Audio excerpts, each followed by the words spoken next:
ஆனந்தி, ஆம் ஆத்மி கட்சியிலிருந்து அந்த கட்சியின் மாநிலங்களவை எம்பிக்கள் 7 பேர் பாரதிய ஜனதா கட்சியில் இணைந்த சூழ்நிலையில் அவர்களை பாரதிய ஜனதா கட்சியில் எம்பிக்களாக சேர்ப்பதற்கான இணைவு கடிதத்தை மாநிலங்களவை தலைவருக்கு இன்று அளித்தனர். அந்த கடிதத்தை ஏற்பதாக மாநிலங்களவை தலைவர் அறிவித்திருக்கிறார்.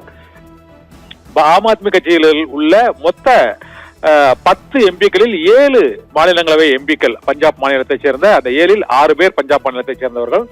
6 பேர் உட்பட 7 எம்பிக்களும் இப்போது பாரதிய ஜனதா கட்சியில் இணைவதாக அவர்கள் தெரிவித்திருப்பதால் பாரதிய ஜனதா கட்சியின் எம்பிக்களாக அவர்கள் கருதுவதற்கு இடம் உண்டா என்ற சர்ச்சை நிலவியது. ஏனென்றால் கட்சி தாவல் தடை சட்டத்தின் கீழ் அவர்கள் மீது நடவடிக்கை எடுக்கப்பட வேண்டும் என்றும், ஆனால் 3ல் 2 பங்குக்கு அதிகமானோர் அந்த ஒரு கட்சியை பிளவுபடுத்தினால் அவர்கள் அந்த ஆன்டி டிஃபெக்ஷன் லா என்று அழைக்கக்கூடிய கட்சி தாவல் தடை சட்டத்தின் கீழ் நடவடிக்கை எடுக்க இயலாது என்ற விதியின்படி அவர்கள் ஆம் ஆத்மி கட்சியின் எம்பிக்களாக தேர்வு செய்யப்பட்டிருந்தாலும் இப்போது அவர்கள் பாரதிய ஜனதா கட்சியின் எம்பிக்களாக அவர்கள் விரும்பி கட்சியில் இணைந்திருப்பதால் பாஜக எம்பிக்களாகவே அவர்கள் மாநிலங்களவையில் கருதப்படுவார்கள். வாக்கெடுப்பு மற்றும் அங்கு விவாதங்களில் மசோதாக்கள் நிறைவேற்றுவதற்கான வாக்கெடுப்புகளில் இவர்களுடைய வாக்குகள் பாரதிய ஜனதா கட்சியின் வாக்குகளாகவே கருதப்படும் என இப்போது மாநிலங்களவை தலைவர் வெளியிட்டுள்ள அந்த அறிவிப்பின் இணைவு கடிதத்தை ஏற்றிருப்பதன் மூலமாக தெரிவிக்கப்படுகிறது. இதனால் மாநிலங்களவையில் பாரதிய ஜனதா கட்சி எம்பிக்களின் எண்ணிக்கை 113ஆக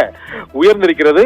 மாநிலங்களவையில் ஒரு மசோதா நிறைவேற வேண்டும் என்றால் அதில் மொத்தமுள்ள 244 மாநிலங்களவை எம்பிக்களில் அதில் பாதிக்கும் மேல் 122 எம்பிக்கள் தேவை. இப்போது 113ஆக பாரதிய ஜனதா கட்சிக்கு எம்பிக்களின் எண்ணிக்கை உயர்ந்திருப்பதால் அவர்களுக்கு 10 எம்பிக்கள், சுமார் 10 எம்பிக்கள் மட்டுமே தேவைப்படக்கூடிய சூழ்நிலை ஏற்பட்டிருக்கிறது.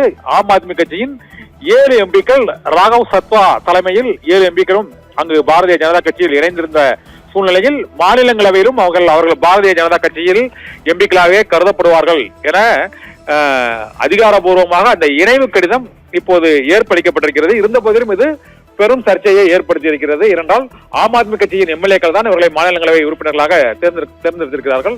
அவர்கள் இப்பொழுது திடீரென ஒட்டுமொத்தமாக கட்சி மாறுவது ஏற்றுக்கொள்ளக்கூடியதா என்பது அரசியலமைப்பு சட்ட ரீதியான புதிய சர்ச்சையை இப்போது கிளம்பி இருக்கிறது. ஆனால் இப்போதைக்கு மாநிலங்களவை தலைவர் ராகவ் சத்தா தலைமையிலான 7 எம்பிக்களின் இணைவு கடிதத்தை ஏற்றிருக்கிறார்.